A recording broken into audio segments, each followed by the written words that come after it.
ఎవరు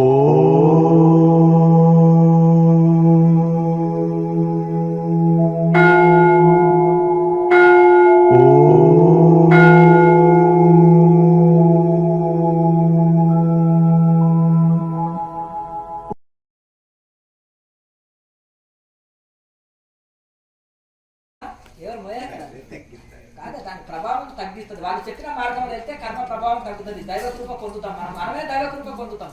పొందినప్పుడు దైవమే మన ఇప్పుడు సీఎంఏ మన వారు అయితే పనులు జరగవా? మన మీద నిండు ప్రేమ ఉంది సీఎంకు ఉన్నప్పుడు మరి పనులు జరగవా? జరుగుతాయి కదా. వాళ్ళ కార్యకర్తలకు వాళ్ళు పనులు చేయకపోతే మళ్ళీ జెండాలు పట్టుకొని పోతారా, జేజేలు కొడతారా? లేదు కదా. ప్రహ్లాదుని రక్షించకపోతే మరి భగవంతుడు అక్కడ ఫెయిల్ అవుతాడు కదా. అంతేనా కదా. విషపాములు పుట్టిన నదిలో ఉన్న అగ్ని కాల్చలేదు. ఎట్లా అంటే భక్తుడి మీద ఆ ప్రభావం తగ్గుతుంది. ఎవరికయ్యా అటువైపు కర్మ ఇటు తగిలేదంటే సదాచారంలో లేని వాళ్ళకి, సదాచారంలో ఉన్న వాళ్ళకి ఎదురు వచ్చే కర్మ కూడా సైడ్ అయిపోతుంది. అర్థం కదా. దైవ బలం ఉన్నప్పుడు, దైవ కృప ఉన్నప్పుడు ఇది అవుతుంది. కనుక మనం ఏం చేయవలసింది? దైవ బలాన్ని పెంచుకోవాలి, ఆత్మ బలాన్ని పెంచుకోవాలి, సాధన పెంచుకోవాలి, జరిగిన దానికి పశ్చాత్తాపం పొందాలి, రోజు ప్రార్థన చేసుకోవాలి. ఇక పైన చేయను భగవంతుడాన్ని ప్రార్థన చేసుకోవాలి రెగ్యులర్ గా. ఏదో పూర్వజన్మ నేను చూడలేక గత జన్మ నాకు ఇప్పుడు గుర్తుకు లేదు, నా వలన ఏదో కార్యాలు జరిగినందుకే ఇప్పుడు కష్టాలు ఉన్నాయి. ఉట్టిగా ఇవ్వడు కదా భగవంతుడు. ఒకటి సంపన్నుని చేస్తాడు, ఒకటి బీదవాన్ని చేయడం భగవంతుడు పక్షపాతి కాదు. అర్థం కదా. నేను ఎవరి కర్మని నేను తీసుకోను, ఎవరి పుణ్యాన్ని తీసుకోను, ఎవరి పాపాన్ని తీసుకోను. వాళ్ళ కర్మ అనుసారంగానే వాళ్ళ జీవితాలు ఉంటాయని భగవద్గీతనే చెప్తుంది మనకి. అంతేనా కదా. కనుక మనం గత జన్మలో ఏదో తెలియక జరిగిపోయిందని ఇప్పుడు పశ్చాత్తాపం పొంది ప్రార్థన చేసుకుని సాధన పెంచుకుంటే కర్మ ప్రభావం తగ్గించబడుతుంది. దాన్ని తట్టుకునే శక్తి అన్న పెరుగుతుంది. మనకు కొంత మినహాయింపు వస్తుంది. మనకు కూడా ఏది గాంధీ జయంతి రోజు కొంతమంది ఖైదీలను రిలీజ్ చేసినట్టు మనది కూడా కొంత మినహాయింపుతోటి ఆ సగం కర్మతోటే తొలుగుతుంది. ఇంకా ఉదయం ఇంకేమన్నా ఉంటే అడగండి. ఇంకేమన్నా ఉన్నాయి పర్ఫెక్ట్ వేస్తే బ్యాక్ పెయిన్ పోతుంది. మునగాకు పొడి తీసుకొని అందులో బెల్లం తేనె కలుపుకొని రోజు ఒక 4 స్పూన్ తినండి. ఎముకలు బలంగా వస్తాయి. బలం ఉందని గోడను గుంజారు, ఏం వచ్చింది ఆ శక్తి రాలేదా? అర్థమైంది కదా. అంటే ఎముకల్లో శక్తి ఏర్పడుతుంటుంది. ఎముకలు శక్తివంతంగా ఉన్నప్పుడు ఈ బ్యాక్ పెయిన్, జాయింట్ పెయిన్స్ అనేది రావు. ఎముకల్లో బలం లేకనే ఇవన్నీ సమస్యలు వస్తాయి. ఇప్పుడు తినే తిండి కేజీ తిన్నా ఏం లేదండి, శక్తి లేదండి. అంతేనా కదా. ఇట్లా ఉంది కనుక కనీసం యోగా ద్వారా ఆ శక్తి కూర్చుకోండి. ఇప్పుడు అన్ని కలుషితమైన ఈ ప్రపంచంలో తాగే నీరు, తినే తిండి, పీల్చుకునే గాలి, కనీసం ఆ యోగం ద్వారా కొంత మనం ఆరోగ్యమైన కొంచెం మంచిగా శక్తిని పెంచుకోండి. అర్థమైంది కదా.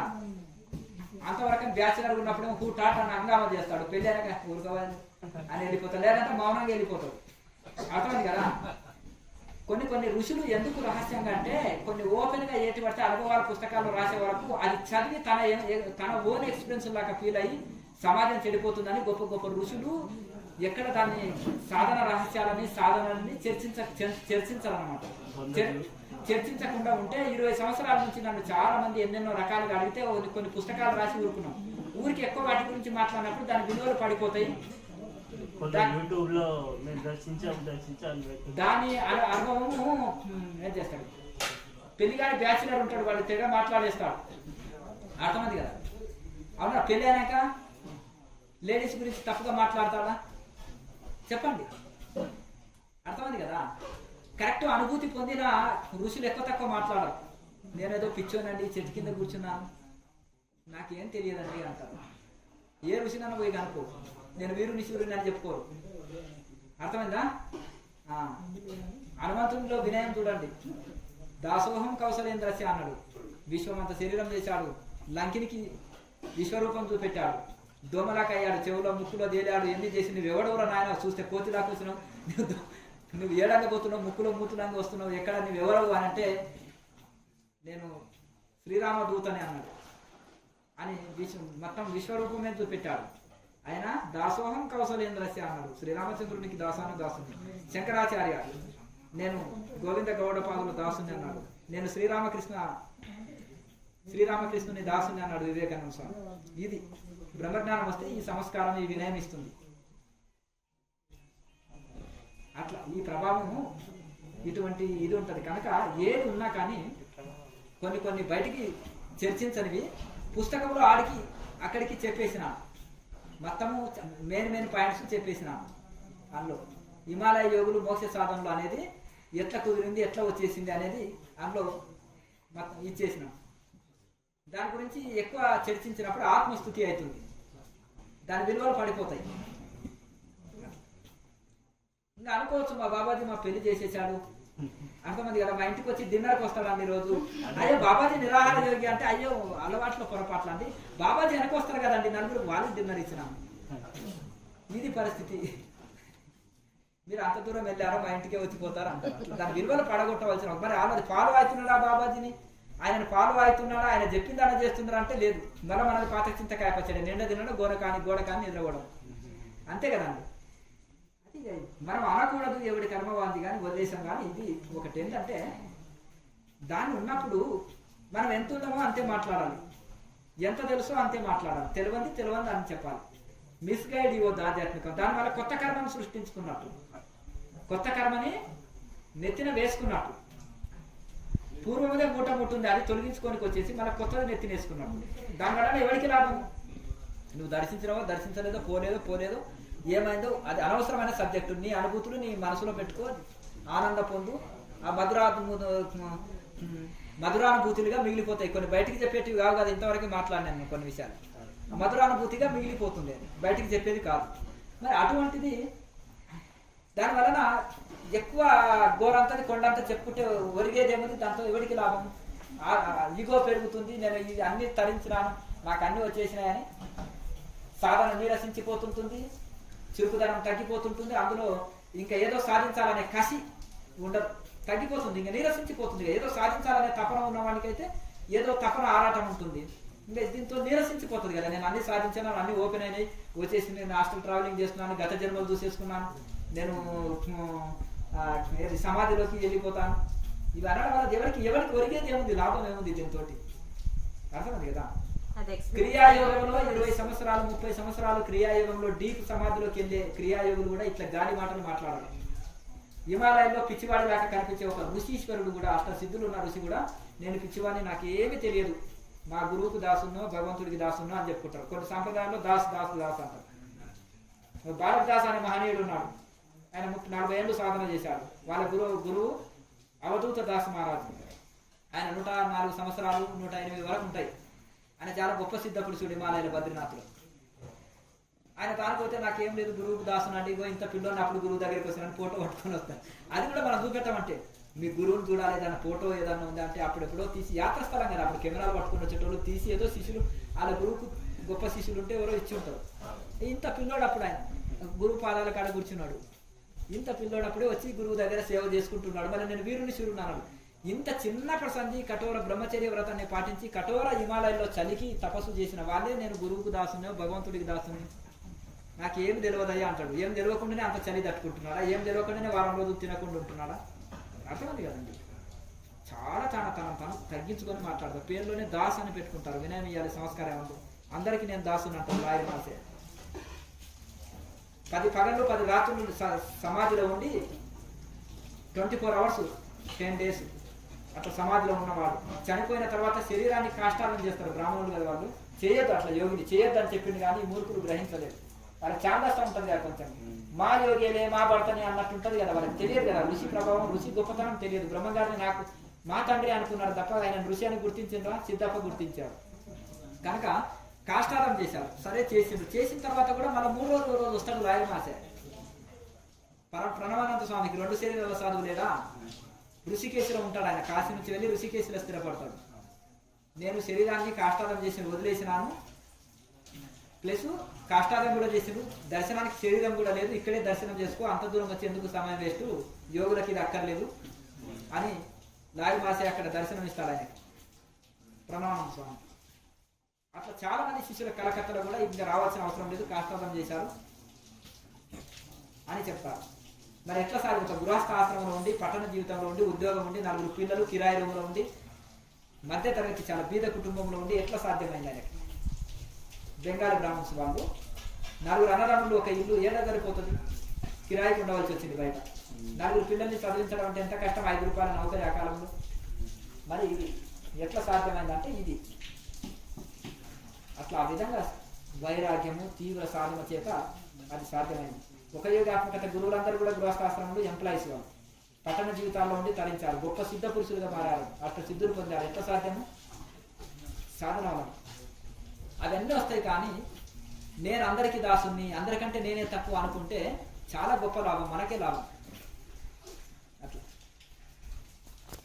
గొప్ప మాటలు మాట్లాడదు. 8 years కే మొత్తం వేదాంతం చేసుకున్నారంటే ఇంకా 16 years కే 32 books అలా రాశారంట. అంత ఫాస్ట్గా ఎలా చేశారు? 16 years కే ప్రపంచంలోని పండితులను అందరినీ ఓడిస్తారు శాస్త్రవాదంలో. అంటే మనం ఇంకా ఆయనది ఇంత బుర్రనే 250 గ్రాములు ఉంటుందో ఏమో, 200 గ్రాముల బుర్ర, మనకి 250 గ్రాముల బుర్రని.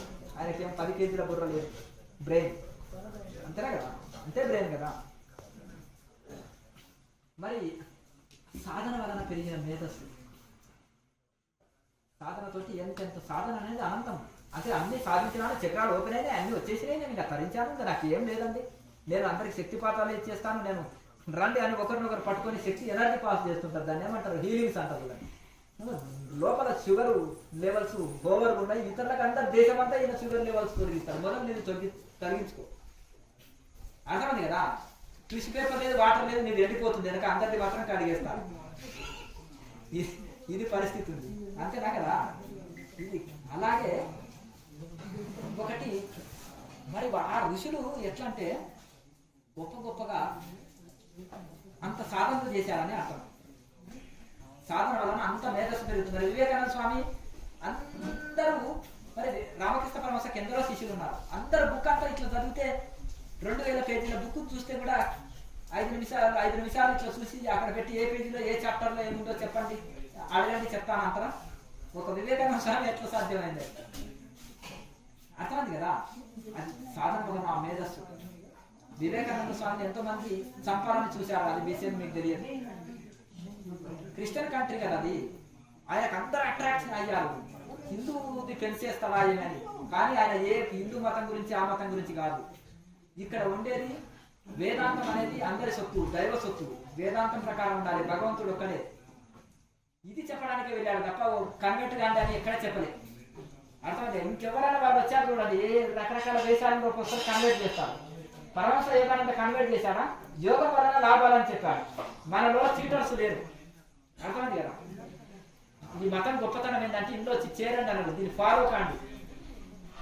ఇది ఒక మతానికి సంబంధించింది కాదు. యోగం వేదాంతం అనేది మానవాళికి మేలు చేసేది. భగవంతుడు ఒక్కడే, యోగం ద్వారా భగవంతుని చేరుతాం, ఇదే చెప్పారు. కనుక మరి ఆయనకి బుల్లెట్ తోటి కొడితే కూడా బుల్లెట్ ప్రూఫ్ లాక ఆయన ఒక దివ్యశక్తి, ఆ బుల్లెట్ను ఆపేటంత శక్తి ఉంది వివేకానంద స్వామి దగ్గర. లేకపోతే ఎప్పుడో 2-3 సభల్లోనే ఎగిరిపోయేది ప్రాణం. అట్లా ఆయన కళ్ళల్లో కాంతి చూసారా? ఫోటోల్లో చూస్తాయి, పాత ఓల్డ్ ఫోటోస్ చూడండి. కనుక అయితే ఒకటి ఆ విధంగా మరి దయానంద సరస్వతిని కూడా మంచి చేసే వాళ్ళకి ఎప్పుడు కీడు జరుగుతూనే ఉంటది కదా, ఎన్నో రకాలుగా ఉంటూనే ఉంటది. 10 సార్లు విష ప్రయోగం చేశారు స్వామి దయానంద సరస్వతి. ఆ విషయాన్ని కూడా యోగ బలం చేత కలిగి ఇది చేసేసారు. ఆయన ఐసులో తపస్సు చేస్తుంటే ఇంత చలికి ఎట్లా తట్టుకుంటాం స్వామి, టచ్ చేసి చూడంటారు ఆర్మీ ఆఫీసర్ ఆంగ్లేయులను, బ్రిటిషర్స్. ఆయన చేయి కాలుతుంది పెనం మీద పెట్టినట్టు, ఐసు మీద కూర్చొని ధ్యానం చేస్తుంటే చూడండి. మరి అంటే అంత యోగ శక్తి, సంకల్ప శక్తి వాళ్ళలో అష్టసిద్ధులు ఉన్నాయి. అందుకనే అంత ఇది చేయగలిగారు. శంకరాచార్యులు అష్టసిద్ధులు ఉన్నాయి, ఆ సిద్ధిని ఆ విధంగా వినియోగించుకోగలుగుతారు వాళ్ళు. అర్థమైంది కదా. స్పెషాలిటీ ఏం లేదు కానీ వాళ్ళ అంటే వాళ్ళ ఆ సాధన వలన ఆ సిద్ధి ఊరికి వస్తుందా ఏమయ్యా? ఇప్పుడు నువ్వు జాబ్ చేస్తుంటావు, కంపెనీ వాడి ఊరికి 1 లక్ష రూపాయలు ఇస్తాడా? సాఫ్ట్వేర్ వాళ్ళకి నీతో అంతవరకు వాడు 2 లక్షల వరకు చేయించుకొని నీకు 1 లక్ష రూపాయలు ఇస్తాడు. 10 లక్షలు తీసుకుంటాడు తెలివైన వాడు. నా దగ్గర 10 లక్షల వరకు చేయించుకొని వాడు 1 లక్ష రూపాయలు నాకు జీతం ఇస్తాడు అన్న మంచి మాట, అంతేనా కదా. అట్లా మరి అది కూడా అంతే కదా.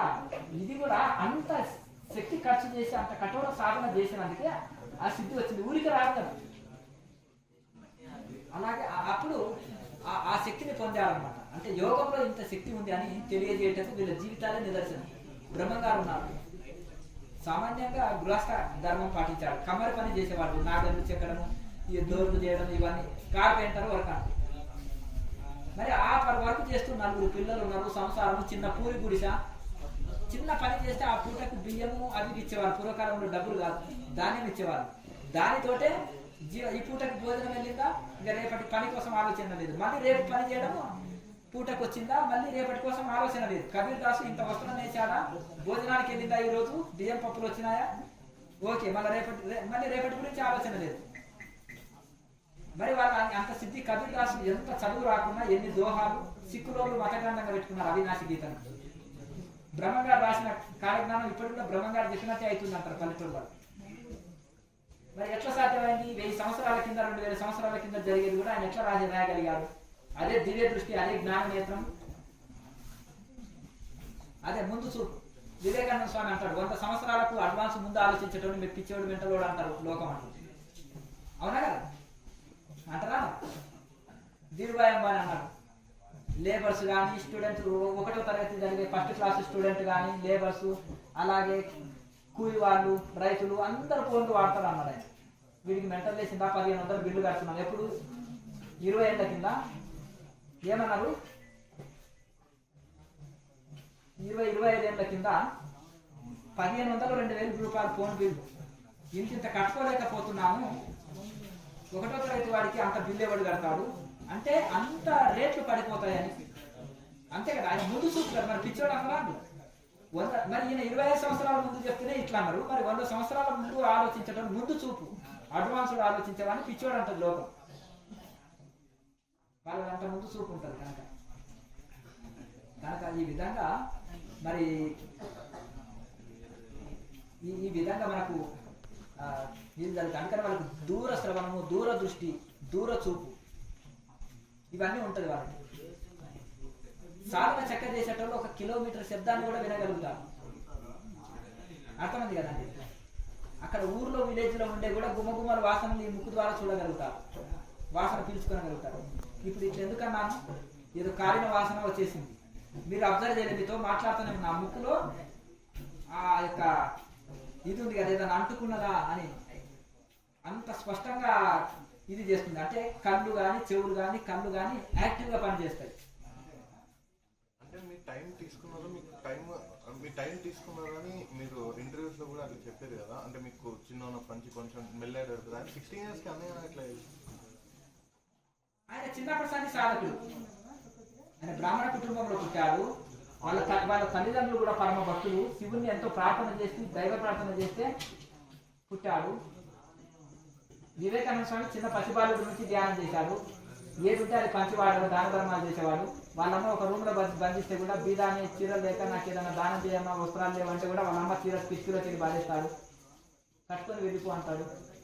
ఒకడు బీదవాడు, నాకు షర్టు నాకు బట్టలు లేవు, బట్టలు చిరిగిన బట్టలు లేకుండా దిగంబరంగా వెళ్తుంటే ఆయన నాకు ఒక డ్రైవర్ తోటే ఇంటికి వస్తాడు, ఆయన బట్టలు ఇచ్చి అతనికి ఇచ్చేసి. అర్థమైంది కదా. మీ దేవుడు విగ్రహం అంటారు కదా, నేను కర్రతోటి బాగుతాను, మీ దేవుడు నన్ను ఏం చేస్తాడు అంటారుగా. మా ప్రభు పైన ఉంటాడు అంటారుగా, మీ దేవుడిని నేను ఇష్టం వచ్చినట్టు దూషిస్తాను, మీ దేవుడు నన్ను ఏం చేస్తాడు చూడు అంటాడు. అంటే వాడి నోరు ఎలా పెట్టాడు. చిన్న బాబు ఎట్లా ఆన్సర్ ఇచ్చాడు అర్థమైంది కదా.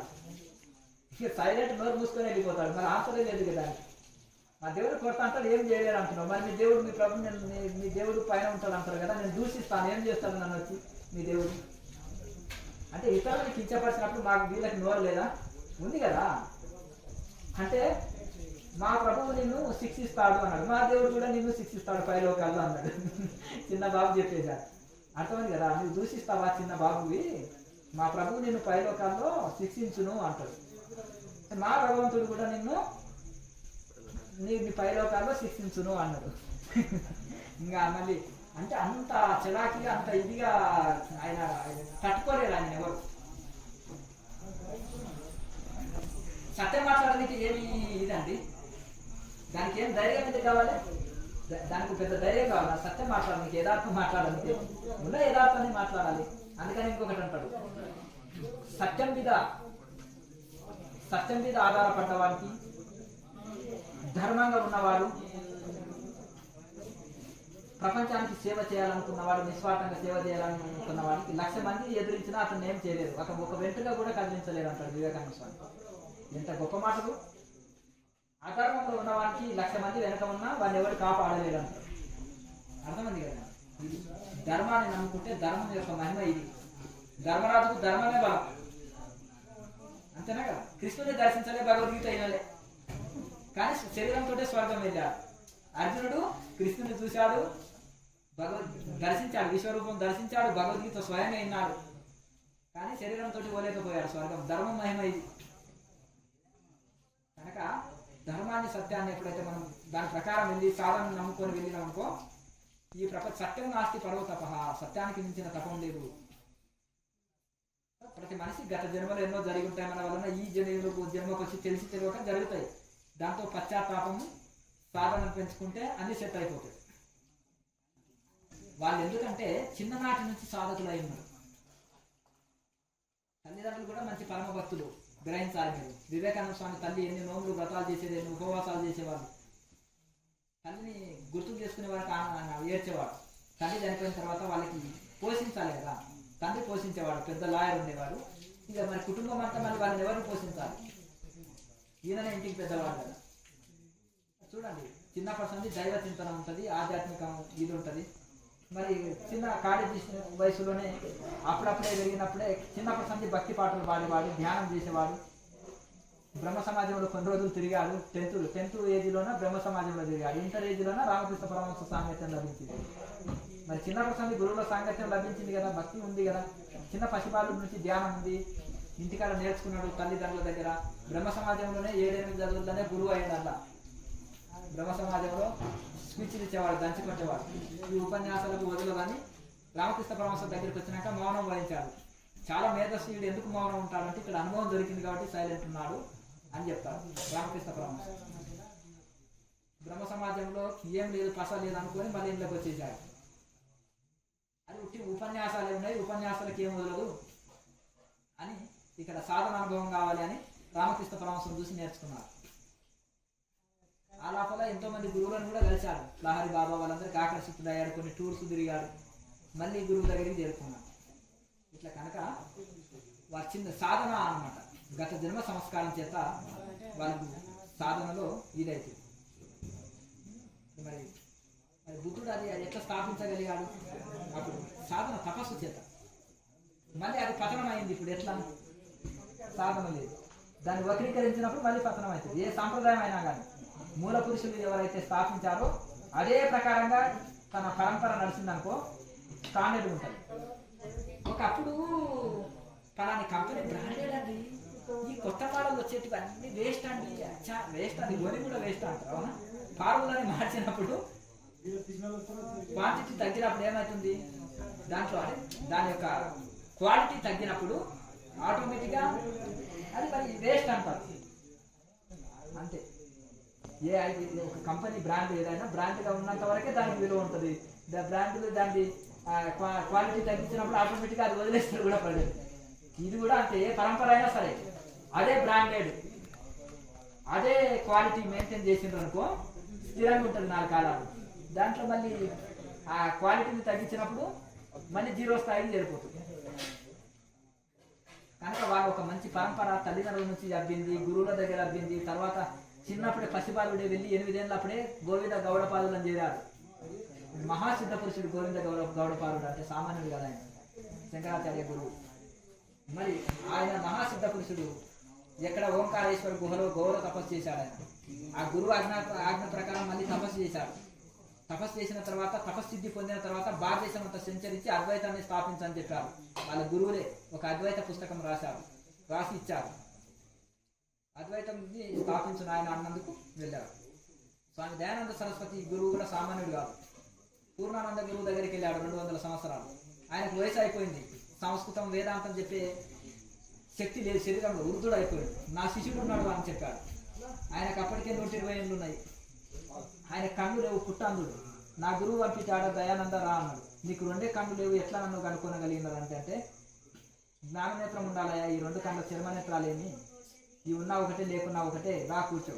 నాదో కండిషన్, 10 గంటలు పాఠం చెప్తాను, చెవులతో ఇను, ఆ గుట్ట మీదకి పోయి ధ్యానంలో మననం చేయి.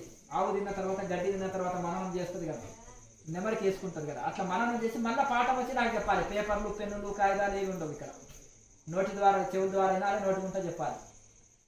దాని కండిషన్ ఒప్పుకుంటా అంటే పాఠం స్టార్ట్ చేస్తాను, లేదంటే వెళ్ళిపో. ఇంతే ఇంకా. మేము మా డాడీ ఫీజు కడుతున్నాడు, నువ్వు చదువు చెప్తున్నావు అంతే కదా సార్, పొద్దు పోజులు ఇస్తున్నావు అంటాడు 1వ తరగతి వాడు. అంతేనా కదా, అంటాడా? అంతే అంతే అంటే అంతకు వచ్చింది ఇప్పుడు పరిస్థితి.